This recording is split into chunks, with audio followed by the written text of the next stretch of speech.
Antum ini di Jakarta banyak perantau, luar biasa, begitu sudah mulai punya penghasilan, mulai punya motor, mulai punya mobil, yang dipikirin hanya istrinya, atau perempuan mungkin akhwat hanya memikirkan suaminya, orang tuanya di kampung dilupain. Oh gampang, orang tua saya kan tidak pernah nuntut apa-apa. Emang orang tua nggak bakal nuntut. Orang tua yang baik itu tidak akan pernah mau nuntut, walaupun mungkin mereka nggak punya makanan di kampung sana, mereka nggak bakal telepon anaknya, nggak mau susahin. Tapi kitanya harus bisa pengertian. Ada syekh juga, seorang syekh di Jeddah, ini mungkin saya pernah ceritakan kisahnya, saya reviewkan kembali. Beliau lagi khutbah Jumat dan kebetulan cuplikannya ada di HP saya, dikirim, sangat luar biasa, suaranya Masya Allah bagus sekali kalau dia mengaji, sampai masjidnya itu selalu penuh gara-gara suaranya. Dan memang dia juga kalau ceramah Masya Allah bagus. Banyak cuplikan ceramah dia, diantaranya dia cerita, dia bilang saya lagi sholat, kemudian di rakaat kedua Jumat tiba-tiba ada keributan di tengah-tengah saf di masjid. Habis selesai salam saya lalu tanya, ada apa? Pakai mic. Mereka mengatakan, Syekh ada satu orang tadi jatuh di sujud di rakaat kedua, di sujud pertama di rakaat kedua. Kata Syekhnya, baik, berikan dia nafas, jangan didesak, dan bawa ke rumah sakit terdekat cepat. Lalu kemudian orang-orang pun membawa ke rumah sakit. Lalu dokter mengatakan orang ini sudah meninggal kurang lebih ya setengah jam yang lalu, tepatnya pada saat dia lagi sujud tadi. Maka Syekh ini mengatakan, saya pun kagum, orang ini mati di hari Jumat lagi sujud, gitu kan? Mati hari Jumat ini ada hadis sahih menjelaskan kalau dia akan selamat dari fitnah kubur, gitu kan? Gak ditanya lagi oleh malaikat siapa Tuhanmu, siapa nabimu, apa kitabmu, nggak ada fitnah kubur. Dan juga dia meninggal dalam keadaan sujud. Orang tahu ini adalah husnul khatimah, kebaikan insya Allah, gitu kan?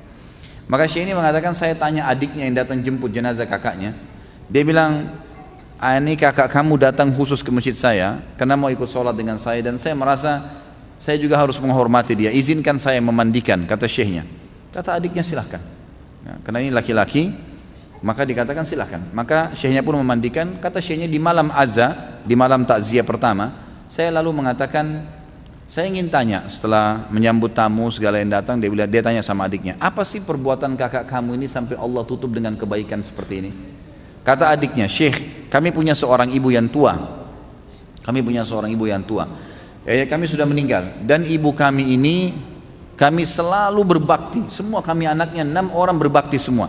Tapi kakak saya ini punya ciri khas tersendiri. Dia kalau datang, selalu dia yang paling pertama datang ke rumah ibu kami. Selalu kalau kami datang, kami temukan sudah ada. Kemudian dia yang selalu menyisirkan rambutnya, dia selalu yang menyiapkan samponya, sabunnya, bajunya ditata rapi. Padahal laki-laki, diurus semua.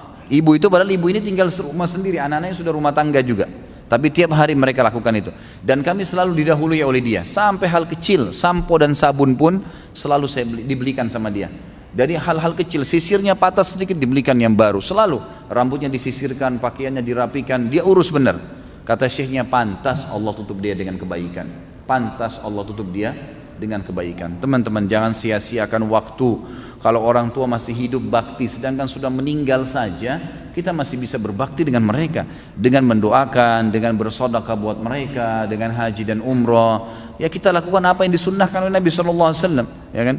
Menyambung hubungan dengan orang-orang terdekat, sebagaimana Nabi SAW sudah menekankan kepada kita semua, kalau kedudukan ibu itu diganti setelah meninggal dengan khalah. Khalah itu saudarinya ibu, gitu kan? Dan yang mengganti posisi ayah adalah ammah. Ammah itu paman, gitu kan? Jadi ulama coba memberikan tingkatannya. Orang yang paling layak dibakti setelah orang tua kita meninggal adalah saudarinya ibu, yang dikenal dengan khala. Ini bersamaan derajatnya dengan saudara laki-lakinya ayah. Kemudian datang setelahnya saudara laki-laki ibu bersamaan dengan saudari perempuan ayah. Jadi ini level-level yang semestinya harus kita jaga, sesuai dengan sabda Nabi SAW, al-khalatu bimanzilatil khala itu saudarinya ibu, seperti posisinya ibu itu sendiri.